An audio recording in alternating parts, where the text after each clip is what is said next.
que é o primeiro capítulo do Sermão da Montanha. Nós leremos o começo do capítulo 6 na quarta-feira de cinzas e começamos o tempo da quaresma, de modo que interrompemos a leitura do Sermão da Montanha para entrarmos no tempo quaresmal, na liturgia própria do tempo quaresmal.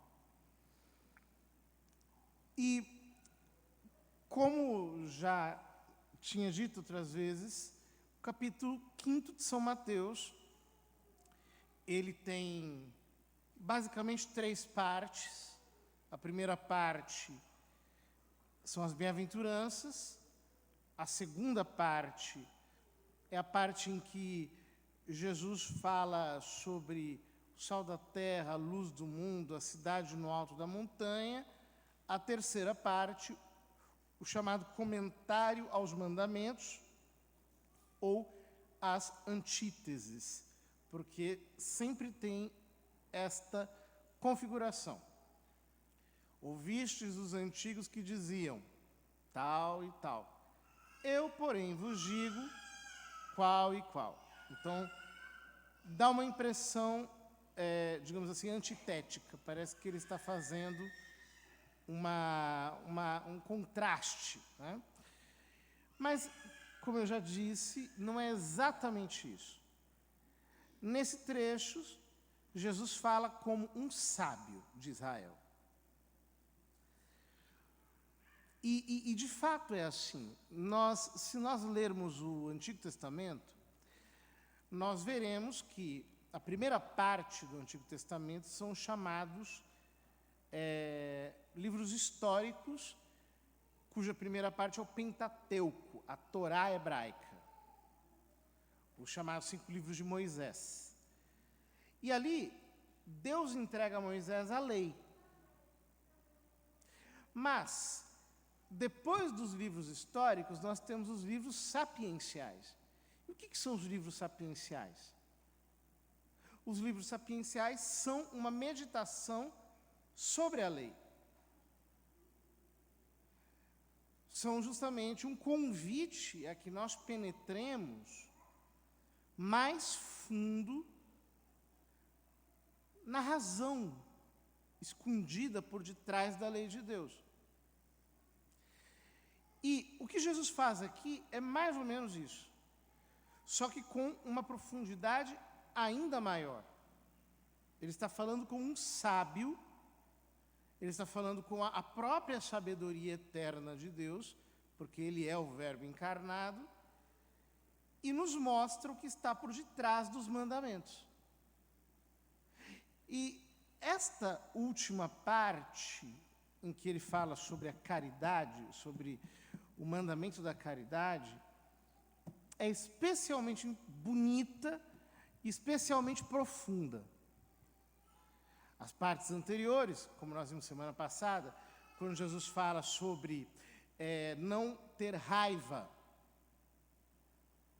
quando ele fala sobre não olhar para ninguém com desejo ilícito, quando ele fala para não se divorciar, quando ele fala que nós devemos, em todas as circunstâncias, dizer a verdade e nunca relativizar a nossa palavra, são profundas. Mas aqui, a profundidade é um pouco maior. Ele diz o seguinte: vós ouvistes o que foi dito, olho por olho, dente por dente. É a chamada lei do talião, que estabelece um limite para qualquer tipo de retaliação. Ela, diferentemente do que as pessoas pensam, não é uma anistia para a vingança, é um controle da vingança. Então, se te furaram um olho, você vai furar só o olho do outro. Se te tiraram um dente, você vai tirar só um dente do outro. Você não vai exceder a retaliação. Ou seja, se a pessoa te tirou um dente, você não vai matá-la. Então, é um limite para a retaliação, um limite de justiça. dado por Moisés, que naquelas sociedades antigas é um negócio maravilhoso, porque eles não conheciam o limite. Matavam mesmo, era uma loucura. Não havia nenhum tipo de controle realmente forte que pudesse inibir a sanha da vingança. Porém, de Jesus, não enfrenteis quem é malvado. Talvez a melhor tradução aqui seria: não resistais ao perverso. E aí a gente fica um pouco chocado. Como assim? Eu não vou resistir a um perverso? E o que ele fala na sequência é um pouco mais profundo. Ele diz: se alguém te dá um tapa na face direita, oferece-lhe também a esquerda. Se alguém quiser abrir um processo para tomar a tua túnica, a túnica aqui é praticamente a roupa de baixo. Dá-lhe também um manto. Se alguém te forçar a andar 1 quilômetro, os romanos, as autoridades policiais da época tinham o direito de recrutar alguém para um trabalho forçado. Por exemplo, Simão Cirineu, ele é obrigado a carregar a cruz. Se alguém te forçar a andar 1 quilômetro, caminha 2 com ele. Dá a quem te pedir e não vires as costas a quem te pede emprestado. O que Jesus está dizendo aqui? Ele está dizendo, por exemplo, que nós não podemos praticar a legítima defesa. Então, por exemplo, vem alguém nos agredir. Entra um bandido, por exemplo, em casa para nos agredir e roubar as coisas. Eu não posso me defender? É isso que ele está dizendo? Não, não é isso que ele está dizendo. O que ele está dizendo é o seguinte: na nossa vida, nós vamos encontrar, muitas vezes, pessoas perversas. E o que são pessoas perversas? Pessoas perversas são pessoas que se alimentam de perversidade. Então elas te provocam, elas te incitam, elas te maltratam, elas te espezinham. Para quê? Para que você revide e a sua retaliação sirva para ela como desculpa para que ela continue o processo de espezinhamento, maltrato, e assim por diante. O perverso funciona assim. O perverso é alguém que entrou numa espécie de círculo vicioso da maldade. Então ele te provoca, aí você entra no jogo, você morde a isca, aí você retruca. Aí porque você retrucou, ele diz: está vendo? Olha lá como você não presta. Porque o perverso, ele trabalha com a seguinte psicologia. Ele acha que todo mundo é que nem ele, todo mundo é ruim. É só questão de você tirar a ruindade para fora. Então você tem que provocar, como alguém que fica batendo para o rato sair da toca. Você tem que provocar para que a ruindade, a maldade, a perversidade dos outros saia para fora. Pior é que ele não está totalmente errado, porque ninguém mesmo é flor que se cheire, né? Todos nós temos aí um lado um pouquinho ruim. Todos nós temos o pecado original, e o pecado original é um problema. A gente, de fato, gosta mesmo de entrar muitas vezes em situações de dificuldade, né? de impasse com os outros. O que Jesus está dizendo aqui é, seja sábio. Seja sábio. Então, essa coisa do olho por olho, dente por dente, se você for levar ao pé da letra, isso aqui não vai ter fim. Então, aprenda a quebrar um círculo vicioso. Aprenda a não alimentar a perversidade. Então, por exemplo, a pessoa está te provocando, deixa barato. Estão te insultando, deixa para lá.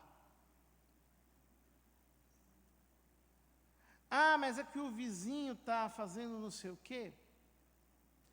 Não entra nessa. Porque isso não tem fim. Ele provoca, você responde, depois vai provocar mais, depois você responde, depois ele provoca de novo, aí chama a polícia. Quer dizer, é um negócio que não tem fim, você entrou num círculo vicioso. Você está alimentando a perversidade daquela pessoa. Eu já conheci pessoas que me contaram coisas tremendas sobre gente perversa. Uma vez uma mulher me contou que ela tinha uma sogra que era minimamente assim, na melhor das hipóteses, uma parente de Satanás. A véia era ruim mesmo. Odiava a nora, né? Era aquela mãe super protetora do filho. Ela teve um derrame e tiveram que levar ela para casa. Imagine. Esta mulher xingava a nora. A nora ia dar banho nela, ela mordia a nora. Chutava. Aí a nora ia dar comida para ela, ela cuspia. Cuspia na cara dela. Coisa terrível. E ela tranquilamente suportando. Mas veja, não é uma suportação, digamos assim, inconsciente, de alguém que está aguentando como um cordeirinho. Não. É a suportação inteligente. Ela dizia, não vou entrar no jogo dela. E ela dizia, eu vou te separar do meu filho, você vai se divorciar dele, eu vou fazer isso, etc. E ela dizia, tudo bem, dona fulana, tá bom. E ia levando, para não entrar no jogo da véia. Resultado. Um dia, chega um presente, o correio traz uma caixa, um presente da sogra. Ela disse, nossa, que coisa admirável, um presente. Meu Deus, o que será? Ela ficou toda contente, pegou a caixa e falou, nossa, a senhora me deu um presente. Ela, sim, pode abrir. Aí abriu o presente. Na hora que ela abriu o presente, era uma caixa cheia de terra. Aí ela falou, essa terra é a terra que eu vou jogar na tua cova quando você morrer. Porque você vai morrer. Etc. Era nesse nível. Ela nunca entrou na provocação. Quando foi um dia, o marido chegou em casa. Ela estava dando almoço para a mãe. E ela sempre pensou, olha, eu não vou falar mal dela para o meu marido, porque eu não vou cair na loucura de tentar jogar o filho contra a mãe, isso aqui não vai dar certo. Então, não vou falar nada. E a mulher, que ela não comia, justamente para emagrecer e para dizer que a nora estava maltratando. Era um negócio terrível. O marido chegou, ela não ouviu. Então, quando ele chegou perto da porta, a mulher estava gritando com a nora, estava cuspindo a comida, etc. Ela recolhendo, ela fazendo tudo bonitinho, etc, etc. E o marido recuou, a mulher levou as coisas para baixo, aí ele chegou e falou, nossa, você está aqui? Ele falou, sim, está tudo bem? Ela disse, está tudo bem, querido, está tudo ótimo, graças a Deus. E aí ele percebeu a mulher que ele tinha em casa. resolveram o assunto com a mãe, etc. Mas ela teve inteligência de não entrar no jogo da provocação. O que Jesus está dizendo aqui é o seguinte: não entre nos joguinhos do perverso. Não entre em intercâmbio com quem é perverso, porque ele se alimenta disso. Deixe a perversidade morrer de inanição. Não alimente essa loucura. Muitas vezes a gente vai ter que se afastar, sim, porque não vai ter jeito. Isso é falta de caridade? Não. Nós vamos ver o que Jesus diz embaixo. Mas o importante é nós não alimentarmos a perversidade. É não ficarmos semeando na terra da provocação.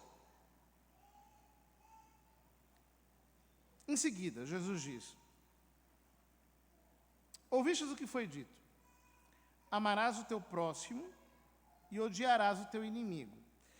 É interessante porque essa primeira frase, amarás o teu próximo, é de Moisés. Ele a diz na Torá. Mas odiarás o teu inimigo, não. Moisés não diz. Jesus está fazendo referência a quê? Aqui. Ele está fazendo referência ao fato de que no Antigo Testamento, os israelitas tiveram que exterminar os povos inimigos. E muitas vezes as pessoas leem o Velho Testamento e ficam um pouco chocadas com isso, né? Então ficam, nossa, mas como é possível que havia tantas guerras, etc.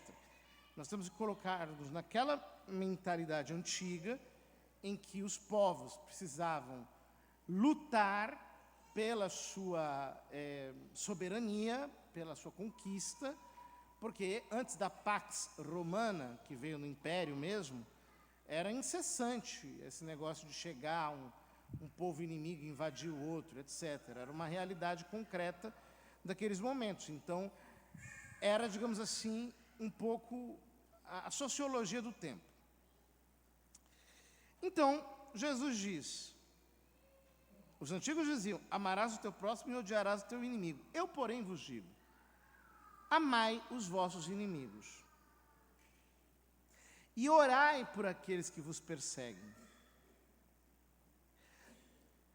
E amando os inimigos e rezando pelos que perseguem, que vos tornareis filhos do vosso Pai que está nos céus. Por quê? O vosso Pai que está nos céus faz nascer o sol sobre bons e maus, faz cair a chuva sobre justos e injustos. Ou seja, o que Jesus está dizendo é o seguinte: não divida a humanidade em amigos e inimigos. Isso é infantil. Por muitas razões. Mas, em primeiro lugar, pelo fato de que, de certo modo, todos nós estamos na mesma. Ou seja, a chuva cai, nesse momento está chovendo, sobre todo mundo. O sol brilha sobre todo mundo. E é Deus que faz isso acontecer. Quer dizer, eu não vou ser unanimidade. Eu não sou alguém amável em todos os aspectos. Há muitos aspectos da minha personalidade, do meu caráter, no meu temperamento, que são odiosos para algumas pessoas. E não tem problema nisso.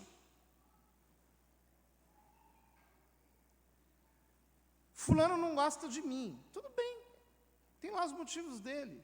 Eu também não gosto muito de mim também. Não é que eu sou lá grandes coisas. Eu não sou unanimidade. Eu não preciso ficar o tempo todo com essa carência de ser aplaudido, né? A nossa geração é muito suscetível, a nossa geração é muito caprichosa. Por quê? Um dos motivos é que as pessoas têm pouco filho. Então acontece, às vezes tem um filho só, então é o centro das atenções. O filho faz um rabisco, nossa, que maravilha. O filho diz uma coisinha, que maravilha, né? Quando você tinha, sei lá, 6 irmãos, todo mundo quebrava a tua cara o tempo todo e estava tudo bem. Todo mundo te criticava e estava tudo bem, você aprendia a lidar com crítica, tinha um monte de primo, tinha um monte de gente e tal. Aquela convivência fazia você ser um pouco mais realista em relação aos seus defeitos, aos seus limites. Hoje em dia todo mundo é muito confinado, todo mundo é muito trancado, é tudo muito pequenininho. Então parece que você só merece likes. Você só merece curtidas, você só merece aplausos. Mas não é verdade. Muita gente não vai gostar de nós. E está tudo bem, não tem problema. O sol nasce sobre bons e maus, a chuva cai sobre todo mundo. Agora, se eu divido o mundo em amigos e inimigos, e digo assim, meus amigos são de Deus, meus inimigos são do diabo, quer dizer, eu me idiotizei, porque muitas vezes os inimigos dizem coisas que os amigos não diriam. E revelam ao nosso respeito facetas reais, mas que os amigos, porque gostam de nós, não percebem. Então, muitas vezes eu preciso fazer a experiência de dizer, olha, por que o fulano não gosta de mim? Deve ter lá o seu motivo. Vou considerar as suas razões. E vou aprender com isso. Por isso que Jesus diz, amai os vossos inimigos. E ao mesmo tempo, rezem. Rezem por quem vos persegue. Se amais somente aqueles que vos amam, que recompensa tereis? Vocês vão ficar sempre ali, naquele público que já te valoriza. Você não tem recompensa nenhuma, você não ganha, você não tem ganhos, você não tem aprendizado. Se saudais somente os vossos irmãos, o que fazeis de extraordinário? Isso qualquer um faz. Chega lá, só tem olhos para a galera. Oi, gente, oi, ai, ai. E os outros são invisíveis. Isso qualquer um faz. Jesus diz, os pagãos não fazem a mesma coisa. O que ele quer dizer?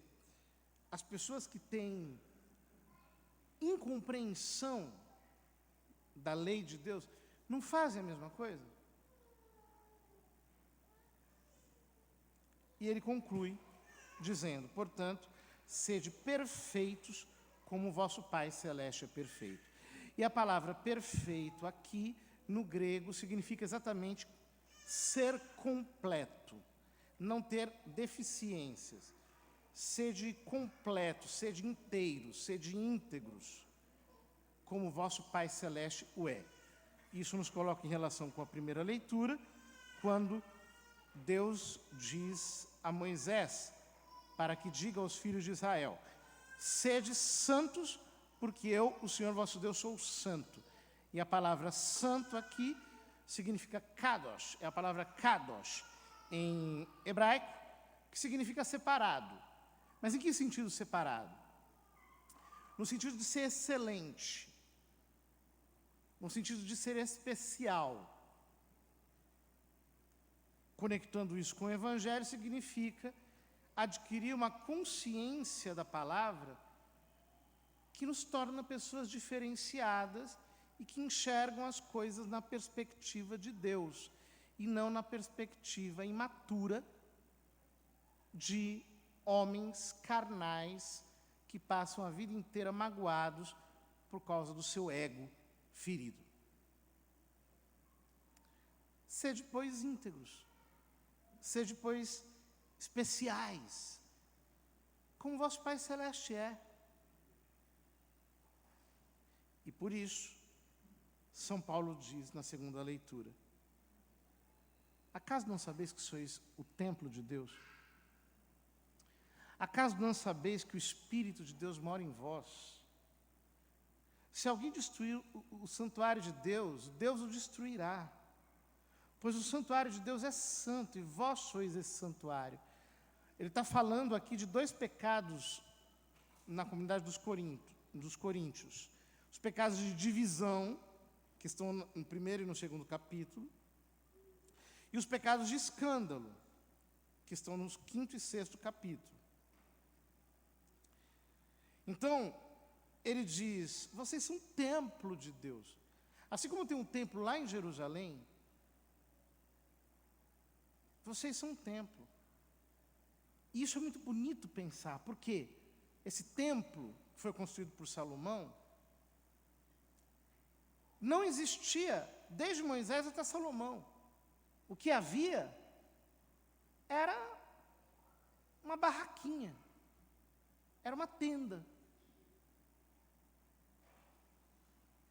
Os hebreus eram nômades, eram beduínos, estavam indo rumo à terra prometida.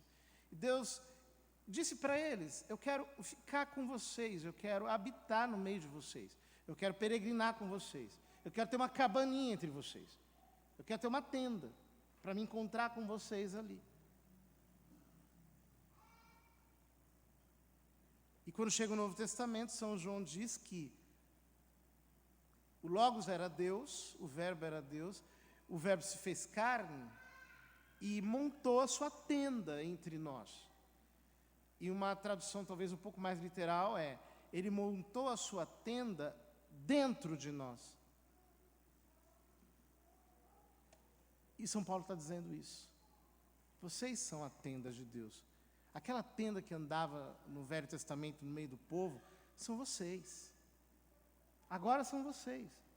Deus mora em vocês. Por isso, ninguém se iluda. Se algum de vós pensa que é sábio nas coisas deste mundo, reconheça a sua insensatez para se tornar sábio de verdade. Pois a sabedoria deste mundo é insensatez, é loucura diante de Deus. Com efeito está escrito: aquele que apanha os sábios em sua própria astúcia. E ainda: o Senhor conhece os pensamentos dos sábios, sabe que são vãos. Portanto, que ninguém ponha a sua glória em homem algum.